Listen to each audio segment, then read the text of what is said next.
ഇൻഡിഗോയുമായി ബന്ധപ്പെട്ട് വല്ലാത്ത രീതിയിലാണ്. കാരണം ഇന്ത്യയിലെ അർബൻ ക്ലാസ് മുഴുവനും പെട്ടുപോയി കഴിഞ്ഞ 3 ദിവസമായിട്ട്. പെട്ടുപോയി. ഞാൻ ഒന്നാമത് ഡൽഹി എയർപോർട്ടിനടുത്ത് തന്നെ ഞാൻ താമസിക്കുന്നത്. അപ്പം എൻ്റെ മകനാണെങ്കിൽ എയർ ഇന്ത്യയിലെ വർക്കും ചെയ്യുന്നത്. അപ്പം ഇതുമായിട്ട് ബന്ധപ്പെട്ട് പലതും നോക്കുമ്പോൾ സത്യം പറഞ്ഞു കഴിഞ്ഞാൽ സാക്ഷാൽ മോദിയെ പിന്തുണയ്ക്കുന്ന BJP-ക്കാർ പോലും പറയുന്നു ഇത് വേണ്ട, ഇത് ശരിയല്ല, ഈ പോക്ക് ശരിയല്ല. കാരണം അർണബ് ഗോസ്വാമി വല്ലാത്ത രീതിയിലാണ് മോദിയെ ഡയറക്റ്റ് അറ്റാക്ക് ചെയ്തേക്കുവാണ്.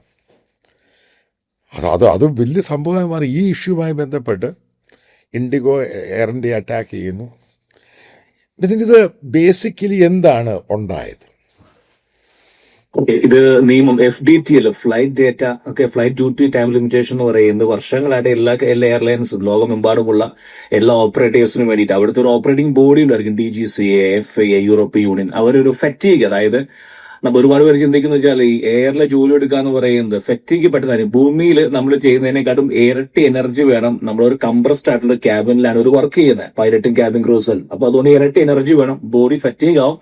അതുകൊണ്ട് ആ ഒരു അവസരത്തിൽ ഇവർക്ക് മാക്സിമം റെസ്റ്റ് കിട്ടാൻ വേണ്ടിയാണ് ഈ FDTL, flight duty time limitations കൊണ്ടുവന്നിരിക്കുന്നത്. DGCA നമ്മളൊക്കെ ന്യൂസ് പേപ്പറിൽ എപ്പോഴും കാണാറുണ്ട്.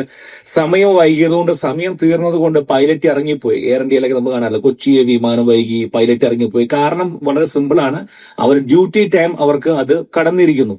ഒരു പൈലറ്റിനും ഒരു കാരണവശാലും അവർക്ക് എല്ലാവർക്കും അറിയാം അവരുടെ ഡ്യൂട്ടി ടൈം ലിമിറ്റേഷൻ എന്താണ്. അവർ ബേസിക്കലി ഒരു പൈലറ്റ് ആവണം, അല്ലെങ്കിൽ ഒരു ക്യാബിൻ ക്രൂ അവരെ പഠിപ്പിക്കുമ്പോഴോ അവരെ പറഞ്ഞിരിക്കേണ്ട ചുമതല ഇതാണ്. അവരുടെ സമയത്തെ പറ്റി അവർക്ക് ധാരണ വേണം. എത്ര മണിക്കൂർ എനിക്ക് ജോലി എടുക്കാമെന്ന്. അത് വയലേറ്റ് ചെയ്ത് കഴിഞ്ഞാൽ നടപടി വരാൻ പോകുന്നത് പൈലറ്റിനെതിരെ ആയിരിക്കും. ഓപ്പറേറ്റർക്ക് വേറെ ഫൈൻ വരും, അത് ഉറപ്പേ.